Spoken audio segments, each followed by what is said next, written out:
يا أيها الناس اعبدوا ربكم الذي خلقكم والذين من قبلكم لعلكم تتقون۔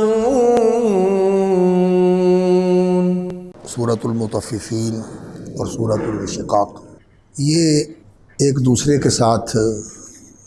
جڑی ہوئی صورتیں ہیں، معنوی اعتبار سے بھی اور مضمون و مدعا کے لحاظ سے بھی۔ سورۃ التکویر میں اللہ رب العزت نے قیامت کے جو نمایاں آثار ہیں ان کا ذکر فرمایا، اور پھر روز جزا کا ذکر فرمایا کہ انسان جو کچھ اس نے آگے بھیجا ہے وہ اس کے سامنے آ جائے گا، اور اللہ رب العزت مظلوموں کی داد رسی فرمائے گا، اور قیامت کو اللہ رب العزت نے قرآن کی حقانیت پر دلیل کے طور پر پیش کیا کہ قیامت یہ تقاضا ہے حقیقت واقعہ کا، اور قرآن بھی قیامت کی گواہی دے رہا ہے اور قیامت کی تفصیلات بیان کر رہا ہے، اور اللہ رب العزت نے انسان کو قدرت اور مشیت کی نعمت سے نوازا ہے، اور یہ اللہ کی مشیت کے تابع ہے۔ انسان نہ تو آزاد و خود مختار ہے اور نہ مجبور و مقہور ہے، بلکہ یہ آزاد اور خود مختار ہے ایک محدود دائرے کے اندر، اور اس میں اس آزادی اور اختیار کو انسان نے استعمال کرنا ہے اللہ رب العزت کے احکام اور اس کے شرائع اور اس کی شرعی اوامر و نواہی کی روشنی میں۔ یہ سورۃ التکویر ہے، اور سورۃ الانفطار کے اندر بھی یہی مضمون بیان ہوا ہے، اور اس میں انسان کی جو تخلیق ہے اس کو مدعا بنا کر اللہ رب العزت نے قیامت کی وقوع اور تحقق پر استدلال کیا ہے کہ ایسی مخلوق جس کو یہ قوتیں اور صلاحیتیں اللہ رب العزت نے عطا فرمائی ہیں، اور یہ اسی طرح زندگی گزارے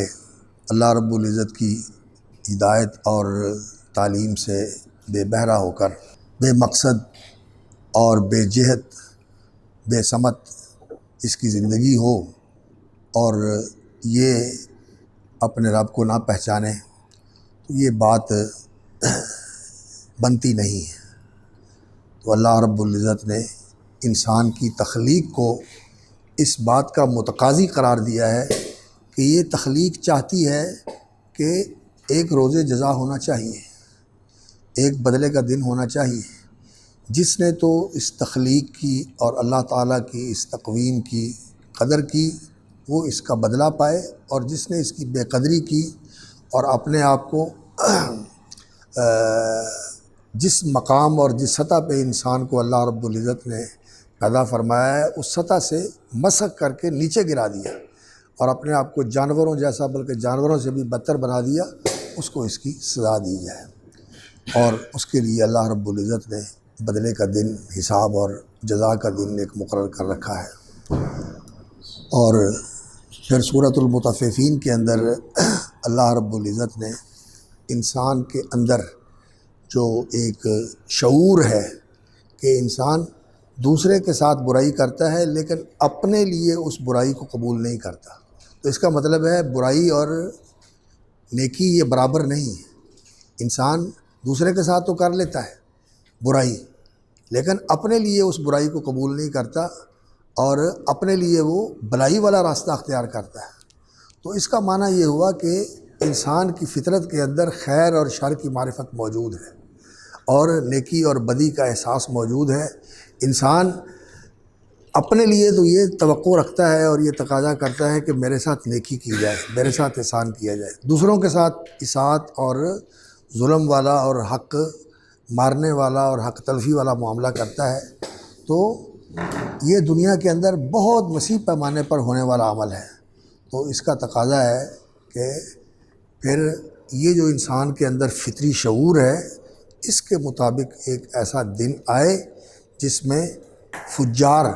بدکار اور نیکوکار، ابرار ان کا امتیاز کر دیا جائے، اور جو ابرار اور نیکوکار ہیں ان کے عمل کے مطابق ان کو بدلہ دیا جائے، اور جو فجار اور بدکار ہیں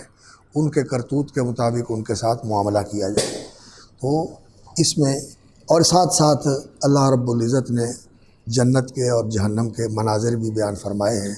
اور انسانی نفسیات کی گرہیں بھی کھولی ہیں کہ انسان کے اندر مسابقے کا اور تنافس کا جذبہ موجود ہے۔ تو یہ تنافس اور مسابقے کا جذبہ صرف اسی دنیا کے حصول کے لیے نہیں ہونا چاہیے،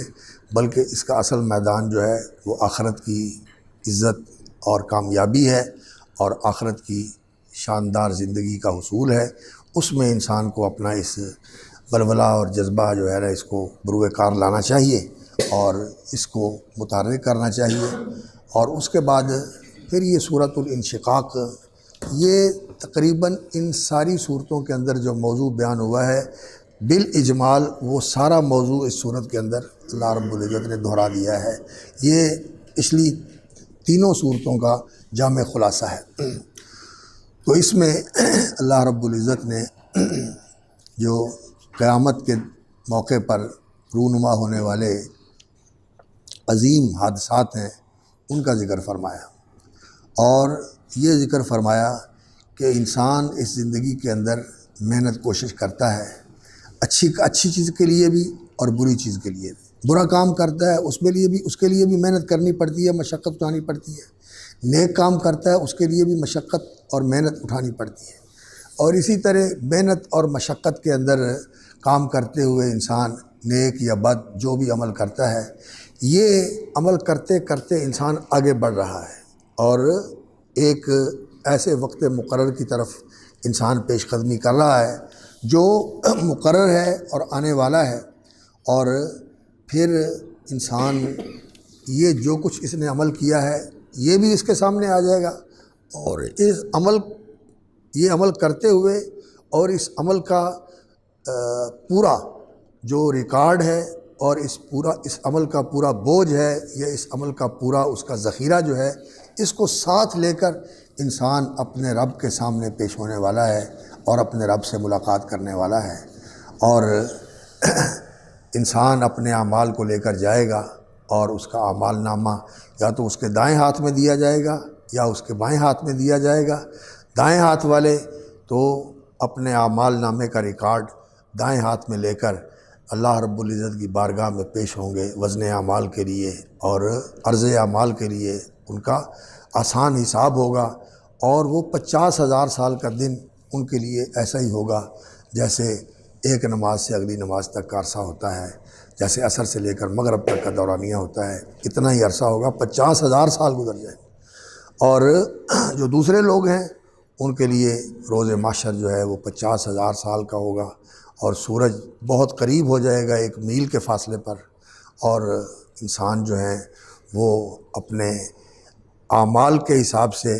اپنے پسینے کے اندر کھڑے ہوں گے، کوئی ڈبکیاں لے رہے ہوں گے، اور کوئی گردن تک اور کوئی کمر تک اور کوئی گھٹنوں تک اور کوئی ٹخنوں تک اس کے اندر کھڑے ہوئے ہوں گے۔ اور وہ دن بہت ہی ہولناک دن ہوگا۔ جہنم بھی سامنے ہوگی اور جنت بھی سامنے ہوگی۔ جہنم کو فرشتوں نے جکڑ رکھا ہوگا زنجیروں کے اندر، 70,000 زنجیریں، اور ہر ایک زنجیر کے ساتھ 70,000 فرشتہ، اور جہنم بپھری ہوئی ہے، اور وہ چاہتی ہے کہ اسے چھوڑ دیا جائے اور وہ اللہ کے ان نافرمان مجرموں کو اپنی گرفت میں لے لے، اور پھر ان کو وہ سزا ملے جس کے یہ مستحق ہیں۔ تو اللہ رب العزت نے یہ منظر جو ہے یہ اس صورت کے اندر بیان فرمایا، اور اس کا انجام بھی بتا دیا کہ یہ لوگ جو نیکوکار ہیں، یہ دائیں ہاتھ میں نامہ عمل لینے والے، نامہ عمل یعنی ان کے اعمال کا اجمالی ریکارڈ، ان کے اعمال کا اجمالی ریکارڈ، ایک تفصیلی ریکارڈ ہے اور ایک اس کا اجمالی ریکارڈ ہے۔ جیسے انسان کا پیپر نہیں ہوتا، اور ایک پیپروں کی شیٹیں جو انسان نے استعمال کی ہیں اور ان کے اوپر جو نمبر لگے ہوئے ہیں، یہ ایک سارا دفتر، ساری زندگی کے پیپر اور ان کے اوپر نمبر لگے ہوئے، اور ایک اس کا مختصر ریکارڈ ہوتا ہے کہ اس نے فلاں امتحان میں یہ پوزیشن حاصل کی، فلاں میں یہ، فلاں میں یہ، فلاں میں یہ، فلاں میں یہ، اور ایک ہی پیپر اس کے ہاتھ میں دے دیا جاتا ہے۔ تو اسی طرح کا نظام وہاں ہوگا کہ عملوں کا پورا ریکارڈ جو ہے تفصیل کے ساتھ وہ الگ موجود ہے، اور اعمال بھی پوری طرح موجود ہیں، اور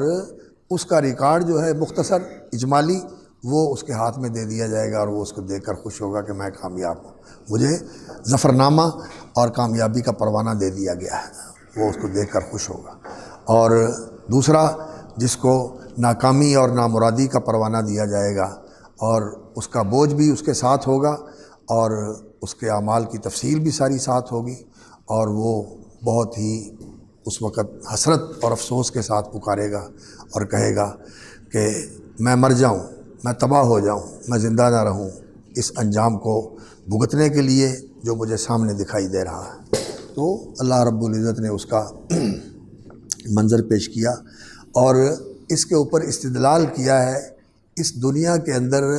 تغیر اور تحول اور ترقی اور تقدم سے، کہ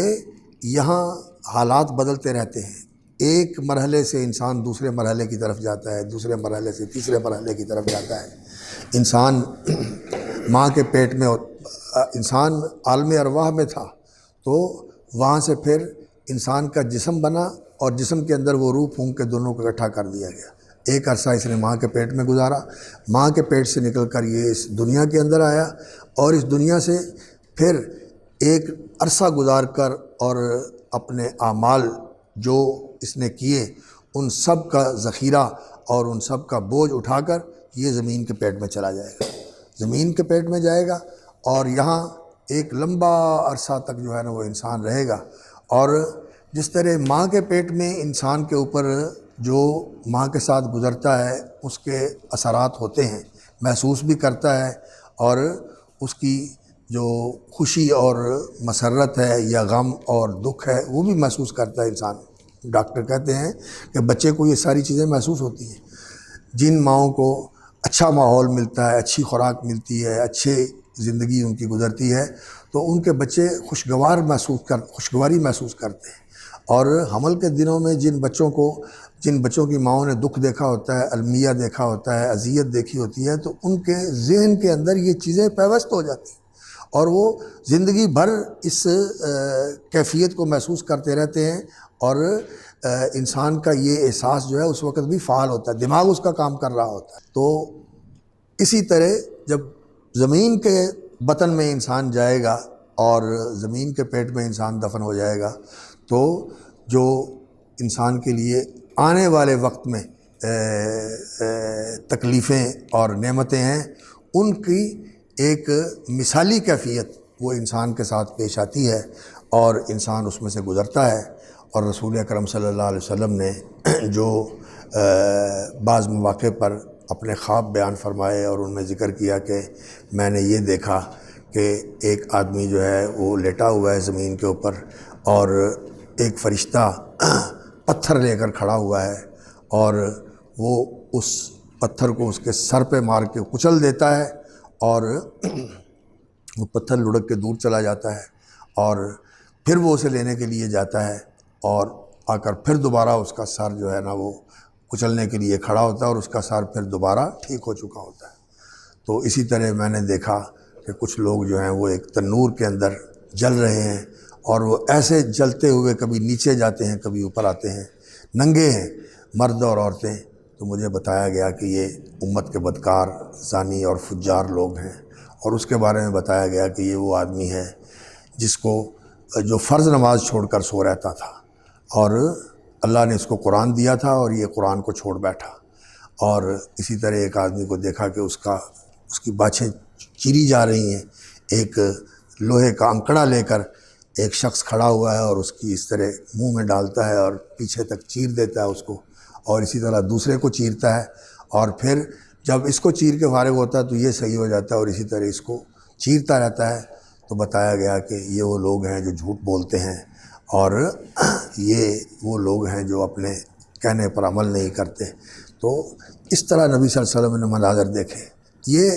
بعد میں آنے والے عذاب کی ایک ابتدائی شکل ہے جو زمین کے پیٹ کے اندر جب انسان چلا جاتا ہے تو اس کے ساتھ ہوتی ہے، اور اسی طرح نعمتیں بھی اور راحتیں بھی، آرام اور آسائش بھی،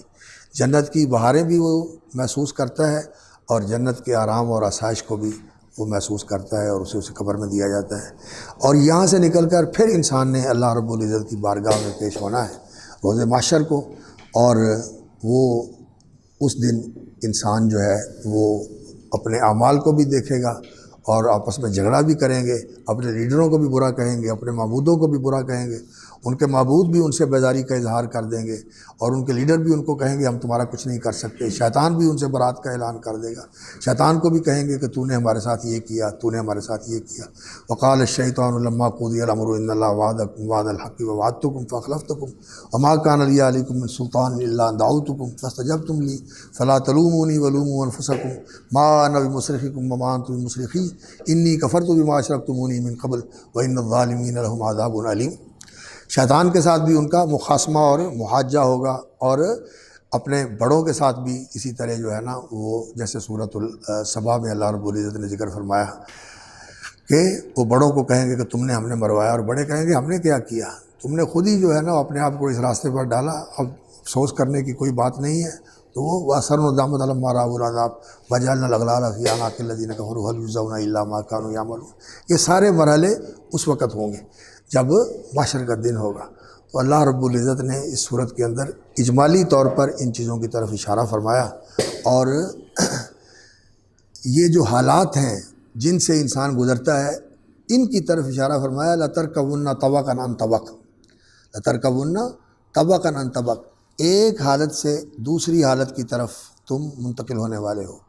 ایک حالت سے گزر کر دوسری حالت کی طرف جانے والے، ایک مرحلے سے گزر کر دوسرے مرحلے کی طرف جانے، اس طرح مرحلہ ب مرحلہ اور قدم ب قدم، اور ایک حال سے دوسری حال کی طرف بڑھتے بڑھتے بڑھتے بڑھتے بڑھتے بڑھتے اپنے مقام تک پہنچ جاؤ گے، یا تو جنت میں یا پھر نعوذ باللہ جہنم میں۔ تو اس صورت کے اندر اللہ رب العزت نے یہ چیز بیان فرمائی، اور یہ ساری تفصیلات آج وقت سے پہلے انسان کو متنبہ کرنے کے لیے، خبردار اور آگاہ کرنے کے لیے یہ قرآن بیان کر رہا ہے، تاکہ انسان ہوش میں آ جائے۔ انسان کو اللہ نے عقل دی ہے،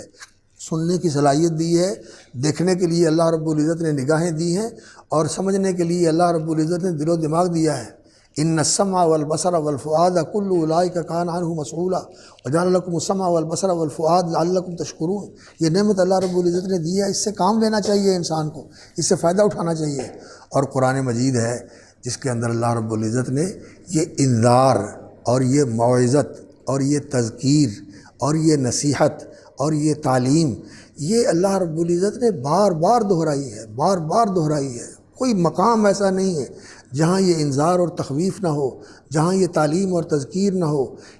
جہاں یہ موعظت اور نصیحت اور یاد دہانی نہ ہو۔ ہر جگہ قرآن مجید یہ کہتا ہے۔ تو انہیں کیا ہو گیا ہے کہ یہ قرآن مجید کی تعلیمات کو سن کر اللہ کے سامنے جھکتے نہیں ہیں، یہ اللہ کے سامنے سر بسجود نہیں ہوتے، یہ اس کی تعلیمات اور اس کے فرامین کے مطابق اپنے آپ کو عمل کرنے کے لیے تیار نہیں کرتے۔ تو ایک تو سجود کا معنی یہی ہوتا ہے کہ انسان زمین پہ اپنا ماتھا رکھ دے، اور ایک اس کا معنی یہ بھی ہوتا ہے کہ انسان کسی حکم کو مان کے اس کی تعمیل کے اندر لگ جائے۔ الم تر ان اللہ یسجد لہ من فی السماوات ومن فی الارض والشمس والقمر والنجوم والجبال والشجر والدواب وکثیر من الناس وکثیر حق علیہ العذاب۔ یہاں جو سجود کا ذکر ہے وہ کیا ہے؟ اطاعت اور فرما برداری۔ یہ ساری چیزیں اللہ کی فرما بردار ہیں، تو یہ اللہ کی اطاعت اور فرما برداری میں نہیں آتے۔ اللہ اکبر۔ اور اللہ رب العزت سے یہ مخفی نہیں ہے، اللہ رب العزت اللہ کو سب معلوم ہے، اللہ جانتا ہے، اور جو کچھ یہ ان کے دلوں میں ہے، جو کچھ انہوں نے کر کے دفن کر دیا ہے، یہ سب اللہ تعالیٰ باہر نکالے گا، اور پھر ان کو خوشخبری سنا دو دردناک اور تکلیف دہ عذاب کی جو ان کو ہونے والا ہے۔ اور جو اہل ایمان ہیں ان کو اللہ تعالیٰ ان کے ایمان اور عمل صالح کے صلے میں بہترین اجر دے گا اور ایسا صلہ دے گا جو منقطع بھی نہیں ہوگا، اور اس کا اللہ تعالیٰ ان پر احسان بھی نہیں جتائیں گے کہ میں نے تمہیں یہ دیا ہے۔ اللہ رب العزت کہیں گے یہ تمہارے عمل کی وجہ سے تمہیں ملا ہے، بما کنتم تعملون، یہ تمہارے عمل کی وجہ سے ملا ہے، یہ تمہاری کارکردگی کا نتیجہ ہے۔ اللہ تعالیٰ ان کی تحسین فرمائیں گے اور ان کو مبارکباد دیں گے، سلام کہا جائے گا اللہ کی طرف سے، اور یہ سلام تکریم ہوگا، یہ عزت اور تکریم کا سلام ہوگا جو اللہ کی طرف سے سلام قولا من رب الرحیم ان کو دیا جائے گا۔ تو اس صورت میں یہ پچھلی ساری صورتوں کا خلاصہ جو ہے اللہ رب العزت نے بیان کر دیا ہے۔